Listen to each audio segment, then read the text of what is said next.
4장 36절 37절. 사도행전 4장 36절 37절.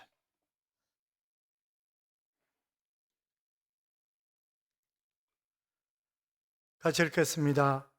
구브로에서 난 르위족 사람이 있으니 이름은 요셉이라. 사도들을 일컬어 바나바라, 번역하면 위로의 아들이라 하니 그가 밭에 있음에 팔아 그 값을 가지고 사도들의 발 앞에 두니라. 아멘. 같이 인사하실까요? 주의 이름으로 잘 될 것입니다. 더 잘 될 것입니다. 끝없이 잘 될 것입니다. 아멘. 연휴라 많은 분들이 들로산으로 가셨는데 이렇게 예배 자리에 함께 하신 여러분, 하나님께서 여러분과 동행하심으로 이 한 주간도 멋진 행복한 평안이 넘치는 그런 한 주간이 될 줄로 믿습니다. 아일랜드의 한 시골 병원에 그 초란행색의 부인이 찾아와서 애원을 했습니다. 선생님, 제 남편이 죽어가고 있어요. 제발 살려주세요. 의사가 하던 일을 멈추고 왕진 가방을 챙겨가지고 들었습니다. 그랬더니 부인이 자꾸 눈치를 살피는 거예요. 왜 그러세요? 죄송합니다만 선생님께 미리 말씀드리는데요, 돈이 하나도 없어요.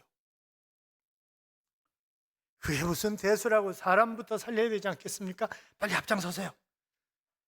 그래가지고 낡고 초라한 집에 도착을 했습니다.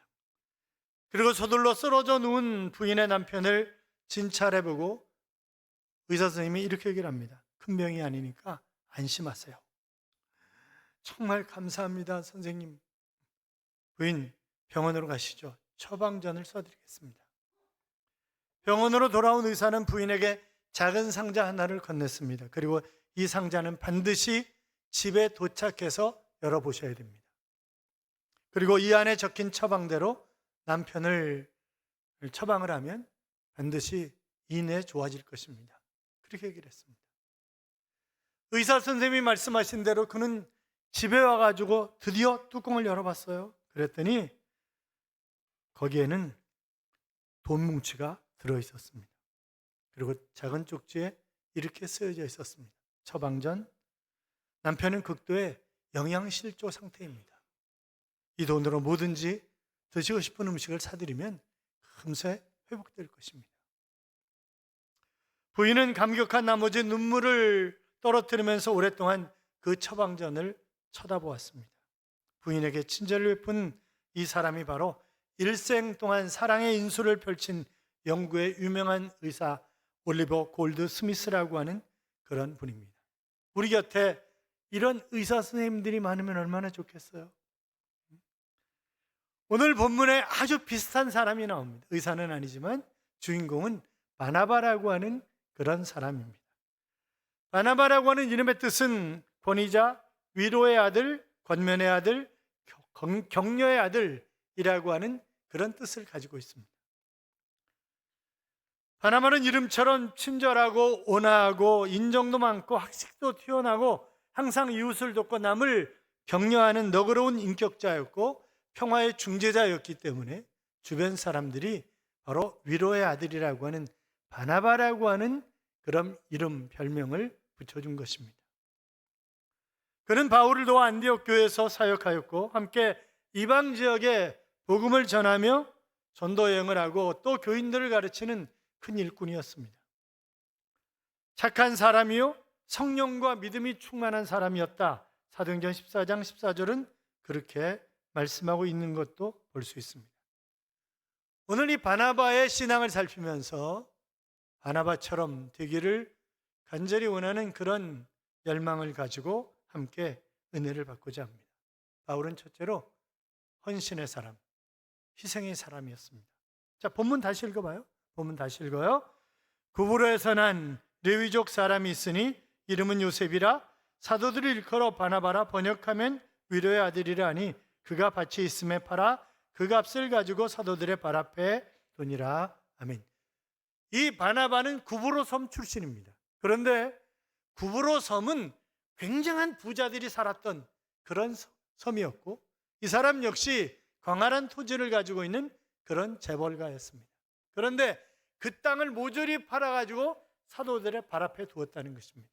이것은 이제 내가 돈 가지고 사는 인생이 아니라 하나님의 일을 위해서 사는 그런 인생이 되겠다고 하는 의미가 담겨져 있는 그런 행동입니다. 바나바는 하나님 앞에 그의 순수한 신앙을 인정받았을 뿐만이 아니라 사람들 앞에 신앙의 본이 되는 그런 복 있는 사람이었습니다. 성경에 복이라고 번역된 그런 단어들이 여러 종류의 단어들이 있어요.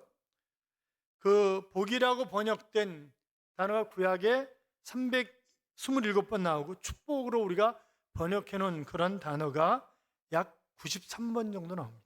그러니까 합해서 420번 정도 복, 축복 이런 단어가 나오는데, 제가 원어를 읽지 않는 것은 읽은들 여러분 기억 속에 남겠어요? 또 저도 이런저런 히브리어 단어들을 잘 모르는데 뭐 봐야 책에서 베낀 거 읽는 건데, 그래서 신학대학원 설교학 강의 시간에 절대로 해서는 안 되는 일 가운데 하나가 설교 시간에 원어를 그대로 읽어주는 것입니다. 지도 모르고 듣는 사람도 모르고 금세 잊어버리고. 그런데 왜 언어 갖다 쓰겠어요? 개폼 잡느라고. 제가 전공한 게 굉장히 여러 가지 있는데 그 중에 하나가 커뮤니케이션이기 때문에 신학대학원에서 설교학을 가르쳤었어요. 근데 절대 해서는 안 되는 것이 언어예요. 물론 언어 사용하는 사람들이 무슨 개폼 잡으려고 언어를 사용하겠습니까만, 그러나 굳이 사용할 필요가 없는 것이기 때문에 제가 그 설교할 시간에 언어를 사용하지 않는 것입니다. 자, 어떻든 이 축복과 관련된 단어를 합치면 구약 성경에서만 약 640번 정도가 나옵니다. 그러니까 바로 보통 명사형으로 사랑 다음으로 많이 나오는 그런 단어가 바로 복, 축복이다. 그렇게 볼 수 있는데, 사랑하는 여러분, 복의 사람, 축복의 사람이 되시기를 주님의 이름으로 축원합니다. 우리 열왕기상 17장 13절 이하에 보면 사르밧 과부가 이제 먹을 게 없는 거예요. 그래서 마지막 통에 남은 조그만 가루, 또 기름 조금, 그래서 그거 마지막 빵 하나 구워 먹고 아들하고 함께 자살하려고 지금 빵을 구워 먹기 직전인데 엘리야 선지자가 나타나가지고, 내 말대로 해, 내 말대로. 그리고 그건 날 위해서 좀 구워줘. 내가 몹시 배가 고프거든. 날 좀 위해서 구워줘. 그러면 하나님이 당신의 가루통이 계속 비가 올 때까지, 기름병도 마찬가지야, 그렇게 얘기를 하는 거예요. 여러분 같으면 어떻게 생각하겠어요? 뭐 이런 인간이 있냐, 어떻게 해? 내가 지금 마지막 남은 거 고먹고 죽으려고 그러는데 그거 내놓으라고? 이렇게 생각할 수 있잖아요, 얼마든지. 그런데 기꺼이, 그러니까 이 사람은 어떻게 보면 영안이 열린 사람이다. 지금 앞에 있는 사람이 누군가 정말 신실한 하나님의 종이구나 라고 하는 것을 깨달았고, 또 그가 이야기한 대로 그래서 그냥 부어서 그걸 엘리야에게 드리는 거예요.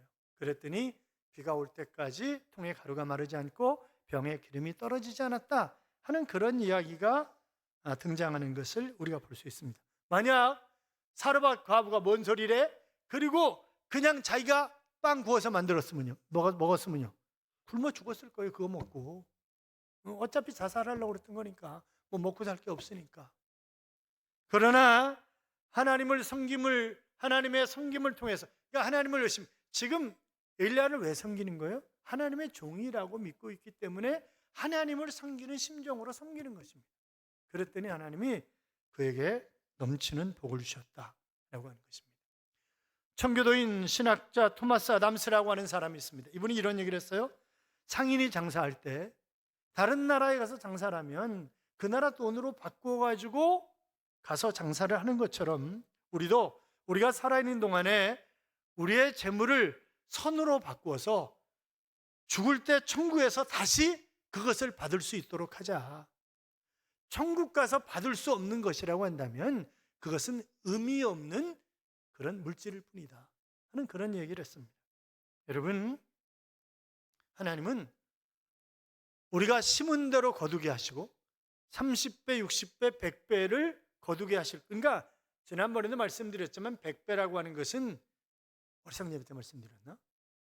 100배라고 하는 것은 이거는 사람들이 30배, 60배, 90배인 줄 알았는데 100배. 그 다음에는 200이 될지 1000이 될지 모르는 거잖아요.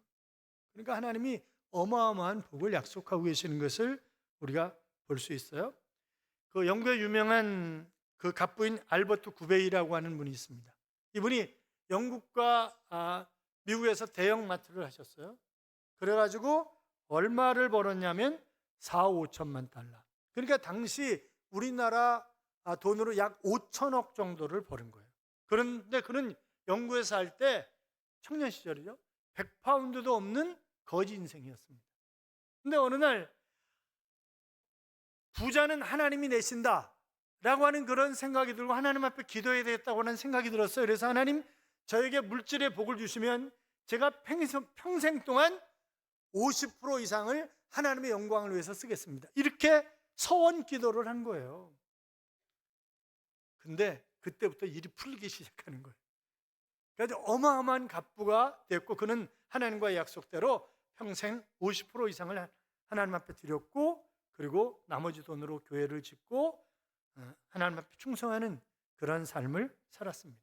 여러분, 우리 가운데도 보면 정말 아름답게 쓰임받는 그런 분들이 계세요. 제가 점심도 못 사 먹어. 어디 가서 덜덜덜 떨면서 점심도 못 사 먹어. 그런데 하나님 앞에는 정말 아낌없이 쓰시는 그런 분들이 있어요. 뭐 저희 교회는 그렇게 부자가 없습니다만, 계신가? 그 전에 사랑의 교회 있을 때 보니까 정말 돈 많은 부자들이 많더라고요. 그런데 진짜 아름답게 쓰임 받아요. 그러니까 하나님이 부어주실 수밖에 없도록 하시더라고 보니까.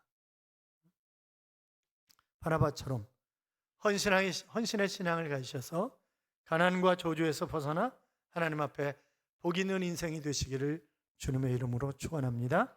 뿐만이 아니라 바나바는 세워야 될 사람, 내 옆에, 내 곁에 있는 그 사람을 열심히 세워서 주님의 일을 하도록 만드는 그런 사람이었다고 하는 사실입니다. 사도행전 9장 26절 이하에 보면 사울이 예루살렘에 가서 제자들을 사귀고자 하나 다 두려워하여 그가 제자됨을 믿지 아니하니 바나바가 데리고 사도들에게로 가서, 그렇게 기록되어 있어요. 자, 지금 이 사울이 정말 예수 믿는 사람들을 핍박했던 사람이잖아요. 스데반을 돌로 쳐 죽이는 자리에 사람들이 돌로 던지고 옷을 사울 앞에 두더라. 그 얘기는 사울이 책임자였다는 얘기예요. 그러니까 스데반 돌로 때려 죽이는 자리에 책임자였다는 거예요. 그리고 지금 예수 믿는 사람들을 색출해 내기 위해서 다메섹에 지금 가고 있는 거 아니에요. 그런데 후련히 빛이 쫙 비치더니 사울아, 사울아, 네가 어찌하여 나를 핍박하느냐? 주여 누시니까 나는 내가 핍박하는 예수라. 이러면서 주님을 만나고 그의 눈이 멀었어요. 그리고 기도받고 비늘처럼 벗겨지고 이러면서 이제 치료되었죠. 그리고 그가 담대하게 바로 예수 그리스도 그분이 메시아였다고 복음을 전하게 됩니다. 그 소식을 예루살렘에 알렸어요. 또 갔어요. 예루살렘에. 아무도 안 믿어. 저게 또 뭔 짓거리 하려고 저렇게 이상한 짓거리 하는 거 아니야 저거? 그리고 안 믿는 거죠. 그때 보증을 누가 쓰느냐? 바나바가 보증을 쓰는 거예요. 이 사람 정말 변화된 사람입니다. 이 사람이 예수를 믿고 나서 어떻게 살아왔는지 제가 바로 생생한 목격자입니다. 이러면서 보증을 서주는 거죠. 여러분, 바나바는 사울의 좋은 점을 믿어줬을 뿐만이 아니라 그로 하여금 일할 수 있는 환경을 만들어준 그런 사람입니다. 다른 사람을 세워주는 사람. 교회에도 바나바 같은 그런 사람이 많아야죠. 서로 다투고 싸우고 약점을 드러내고 남을 회방하고 방해하는 그런 방해꾼이 아니라 오해를 풀어주고 일하게 만들어주고 또 충성하게 하는 그런 바나바와 같은 장로님, 바나바와 같은 집사님, 바나바와 같은 권사님, 그런 교인들이 많아야 되는 거예요. 교회 안에는. 그렇잖아요? 가정도 사회도 마찬가지 아니겠습니까? 여러분도 바나바처럼 화평케 하고 남을 세워주는 그런 삶을 살아가시기 바랍니다. 몇 년 전에 신문에 아주 슬픈 기사가 났어요. 세무공무원으로 퇴직을 한 거예요. 퇴직금 5천만 원을 받았어요. 그런데 이제 부인이 죽었어요. 그러니까 딸하고, 야, 우리가 이렇게 살다가 뭐 얼마나 이 돈 가지고 얼마나 쓰고 살겠냐. 그러니까 적어도 10억 정도가 있어야 살 수 있다고 하는데 우리 10억 만들기 프로젝트를 한번 해보자. 이래가지고 딸하고 서울로 올라가지고 옥탑방을 얻어가지고 월세를 얻어가지고 그리고 10억 벌기를 하는 거예요. 뭐 하겠어요? 여러분, 공무원들이 그만두고 사업하는 것도 그렇고 쉽지 않아요. 왜냐면 그분들은 FM이야. FM 딱 맞춰서. 그렇잖아요. 직장 생활했던 분들이 사업하는 거 쉽지 않아요. 그럼 할 게 없어 보니까 그래서 뭐 할까요? 주식 투자하고 로또하고 금세 돈 벌 것 같거든. 1년 4개월 만에 5천만 원 홀딱 다 날렸습니다. 우리가 어떻게 사냐? 차라리 죽자 우리. 그래가지고 아버지가 딸을 죽이고 아버지도 자살을 시도했는데 안 죽은 거예요. 그래서 결국 아버지는 치료돼서 구속됐어요. 얼마든지 복 있는 삶을, 그렇잖아요. 나이 들어서도 할 수 있는 일이 얼마나 많은데요. 그렇죠. 살아있는 것 자체가 축복 아니에요? 근데 축복을 저주로 바꾸는 사람들이 있는가 하면 또 저주를 축복으로 바꾸는 그런 사람들도 있어요. 남북전쟁 당시에 북군의 장군이었던 윌리엄 닐슨이라고 하는 사람이 있습니다. 이분이 켄터키 전쟁, 많은 전쟁에서 정말 아름다운 승리를 가져온 전쟁의 영웅이었는데 그런데 켄터키 전투에서 사소한 말다툼을 하다가 총에 맞은 거예요. 열받으니까 확 상대방이 총에 쏴버린 거지. 그러니까 이 자식이 이런 게 아니라 야야야야 빨리 목사님 불러와라. 목사님 불러와. 빨리 목사님, 나 세례 받아야 돼. 나 주님 만나고 가야 돼. 나 지옥 가면 어떡해? 그래가지고 그가 결국 세례 받고 편안하게 주님 품에 안겼습니다. 일평생 그는 예수님 없이 살아왔어요. 그런데 마지막 순간에 결국 예수 그리스도를 구주와 주님으로 영접하고 천국으로 주소를 옮겨간 거죠. 그렇잖아요. 사도행전 20장 35절에 보면 범사에 너에게 모본을 보였느니 곧 이같이 수고하여 약한 사람들을 돕고 또 주 예수의 친히 말씀하신 바 주는 것이 받는 것보다 복이 있다 하심을 기억하여야 할지니라 그랬습니다. 바울은 마지막 고별 설교에서 교회를 섬기고 있는 일꾼들에게 이렇게 얘기하는 거예요. 다른 사람을 도와주는 자가 되라. 주는 자가 받는 자보다 더 복되다 하는 그런 설교를, 그런 교훈을 하고 있는 것입니다. 톨스토이는 이런 얘기를 했습니다. 다른 사람에게 선을 행한다는 것은 행복을 얻기 위한 유일한 수단이다 하는 그런 얘기를 했어요. 반대로 얘기하면 이기심과 남에게 해를 끼치는 행위는 모든 불행의 원천이 된다. 이제 그런 얘기죠. 미국의 백화점 왕인 제이시 페인이라고 하는 분이 있습니다. 이분이 은퇴한 후에 사회사업재단을 만들어서 많은 일을 하셨어요. 한낱 판매원이었던 그가 어떻게 재벌이 되었는지를 물으니까 나는 별로 한 일이 없습니다. 다만 성경에 나와 있는 대로 남에게 대접을 받고자 하는 자는 너희도 남을 대접하라 하는 그런 말씀에 따라서 열심히 남을 대접하려고 애를 썼더니 이 자리에 와 있게 되었습니다. 이렇게 얘기를 하더라는 거죠. 여러분, 어머니들 특히 잘 들으세요. 미국의 가장 존경받는 역대 대통령 가운데 가장 존경받는 에이브럼 링컨이 기자들에게 둘러싸여 있을 때 젊은 기자가 물었습니다. 카카, 어떻게 이 자리에까지 올라오시게 되었습니까? 왜냐하면 그가 통나무집에서 어떤 그런 역경과 고난 속에서 자라온 촌놈인지를 너무나 잘 아는 거예요. 그러니까 물었어요. 그랬더니 그가 하는 얘기가 네, 어머니의 축복 기도 때문입니다. 내가 잠자리에 들 때나 잠자리에서 일어날 때 언제나 내 이마에는 어머니의 손이 얹어져 있었습니다. 어머니의 기도는 나를 격려하는 축복으로 넘쳐 있었습니다. 그래서 우리가 살던 오두막 통나무집에는 언제나 구석구석 어머니의 축복의 기도 소리가 가득히 스며 퍼져 있습니다. 그 어머니가 내게 주셨던 축복의 말씀은 내가 들에서 일을 할 때에도, 선거에서 여러 번 낙방할 때에도, 내가 상원의원으로 혹 대통령으로 직무를 감당할 때에도 그 어머니의 축복의 소리는 언제나 내 귓전을 떠나지 않았습니다. 오늘의 나를 만든 것은 어머니의 손, 축복하는 기도의 소리였습니다. 그렇게 얘기하더라고요. 여러분, 지금 막 잠자리에 든 자녀들의 머리 위에 손을 얹어 축복하는 부모의 기도는 엄청난 권세가 있습니다. 술에 취해 잠자리에 든 남편의 손을 붙잡고 기도하는 아내의 기도에는 능력이 있습니다. 믿으십니까? 사랑하는 성도 여러분, 바나바처럼 세워주는 신앙, 가정에서 남편을, 아내를, 자녀를, 부모를 세워주는 삶, 그리고 교회에서 믿음의 형제자매들을 세워주고 직장에서는 동료들을 세워주는 삶이 우리의 삶이 되시기를 주님의 이름으로 축원합니다.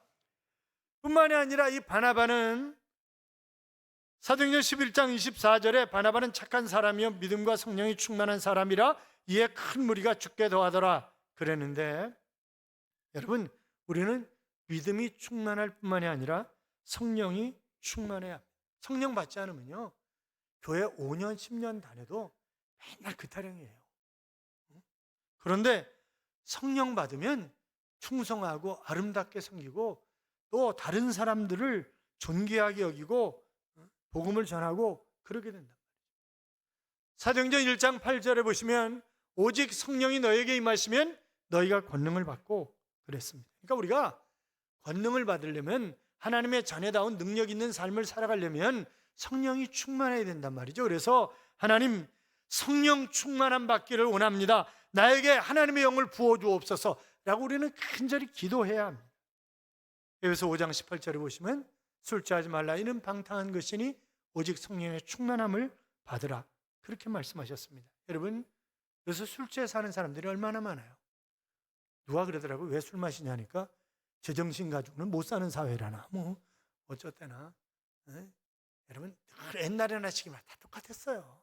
그렇잖아요. 힘든 거 다 마찬가지였고요, 어렵게 사는 거 다 마찬가지였어요. 그러니까 주어진 삶의 현장 속에서 최선을 다해서 사는 거예요. 어느 교회 한 여집사님이 남편이 각혈을 해서 병원에 입원을 했어요. 암이래요. 병원을 입원했는데 이 남편이 가만히 생각해 보니까 제가 하나님 없이 살아온 거예요, 자기가 지금까지. 이래서는 안 되겠다. 내가 하나님을 만나고 정말 하나님이 살아계신다고 하는데 그 하나님이 나를 치료해 주시지는 않는다 할지라도 예수쟁이들이 말하는 것처럼 천국과 지옥이 있다고 한다면 나 천국 가야 되지 않나. 그래가지고 병원에서 기도를 열심히 하는 거예요. 아내도 물론 새벽에 나와서 열심히 기도하고 그러는데 교회에서 부흥회를 한다는 거예요. 그래서 병원에서 탈출을 했습니다. 병원에서 탈출을 해가지고 3일 동안 교회 부흥회를 참석하는 거예요. 그리고 막 죽기 살기로 하나님 앞에 매달리는 거죠. 하나님, 나를 만나달라고. 그런데 마지막 시간에 갑자기 몸이 아주 가벼워지는 그런 것을 느낄 수 있는 거예요. 그러면서 너무너무 감사한 것이, 내가 이제 하나님 만났고 나는 지금 죽는다 할지라도 천국 가니까 난 너무 감사하다. 그리고 이제 집으로 돌아왔어요. 그리고 다음날 병원 가는데 의사가 그러더래요. 지난번에 내가 아무래도 오진한 것 같다고.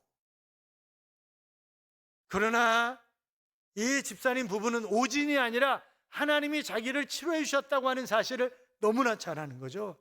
그래서 이 여집사님이 겁도 없이, 하나님, 제가 하나님의 은혜에 감사해서 1년에 300명 전도를 하겠습니다. 그런 거예요.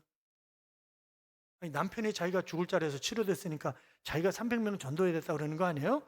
그런데 부인이 제가 300명 전도, 여러분 300명 고사 우리가 3명 전도하기도 힘들어요. 그렇잖아요. 3명 전도하기도 너무 힘들어. 그런데 덜컹 하나님 앞에 소원 기도를 해놓고 보니까 두려운 거예요.